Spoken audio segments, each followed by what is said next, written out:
guys and welcome back.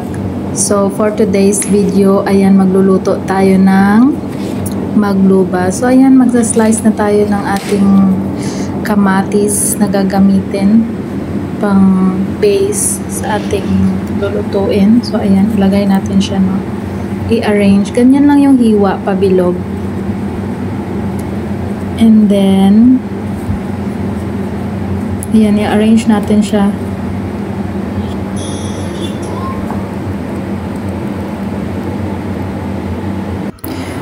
Ayan, na-prepare na rin natin kanina yung ating manok na gagamitin. And then, ito na yung mga spices. Ayan, i-ready na rin natin siya. Ayan.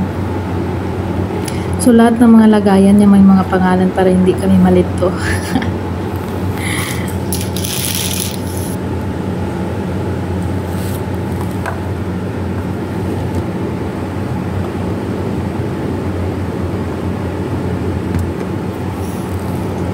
So, ang ating manok guys, ayan, tinanggalan na natin siya ng balat. Pero depende sa inyo kung gusto nyo hindi tanggalin kasi gusto namin walang balat. Char. So, ayan, ilagyan na natin ng mga spices and then i-marinate natin siya, ihalo, mix. Ganyan.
So, ayan, okay na yung ating manok.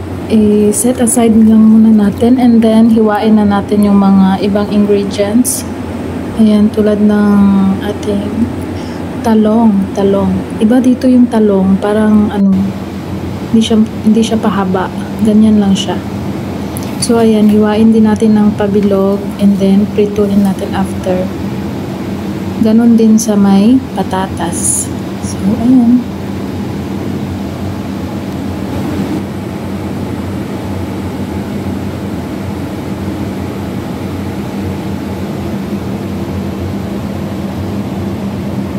So, ayan, nabalatan na natin yung talong tsaka patatas. And then, hiwain na natin na yan, pabilog lang.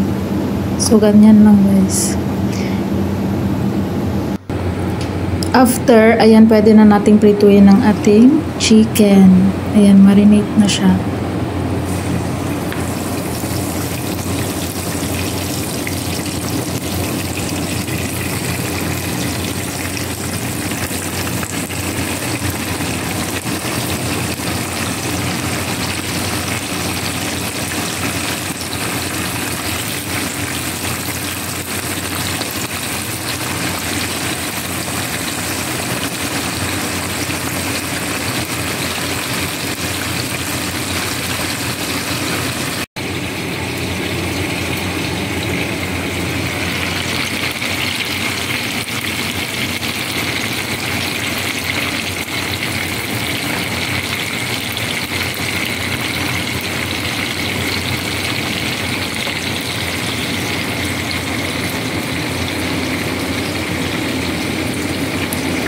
Pagkatapos nating iprito ang manok, ayan, next na natin ang patatas.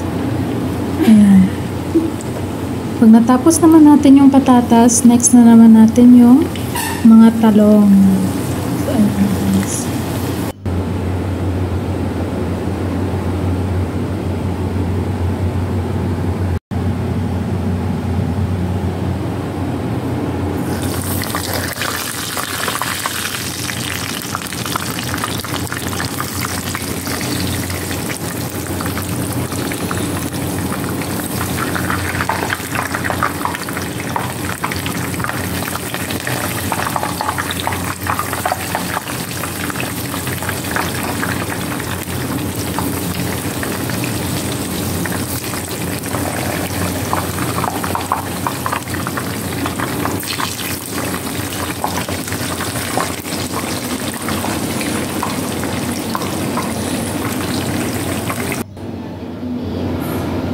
So, nauna na nating ilagay kanina yung kamatis. Tapos, next nating nilagay yung talong. And then, after, yung, tawag dito, patatas. So, ayan, i-layer lang natin siya. And then, lagay na natin yung manok na naprito na natin. And then, the last part is, ilagay na natin yung rice. Ayan.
So, ayan, naluto na rin. Kailangan na nating ilagay sa ating malaking plato. Ayan, babalik ta rin natin siya para yung sa ilalim, nasa itaas na siya ngayon. So, ayan, ready to eat na, guys. Ayan. Thank you for watching sa ating menu for today, Magluba. See you again in my next video. Bye!